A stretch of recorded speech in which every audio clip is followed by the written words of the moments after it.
Hey, let us at first discuss the effect of the noise on double descent appearance. So we can see as we increase the standard deviation of noise added to training labels, double descent still persists, but its significance is reduced. And yeah, actually, if we train one representative trial, we can see that the more complex function is appearing, which perfectly fits noisy data. Regarding regularization, we do not observe double descent at all. So for case when there is no noise added to training labels, we can see only one descent.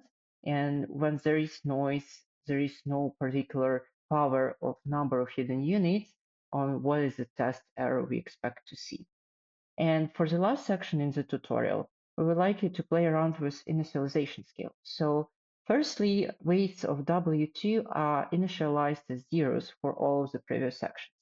And now let us take the Gaussian noise identically and independently distributed with some predefined value of standard deviation.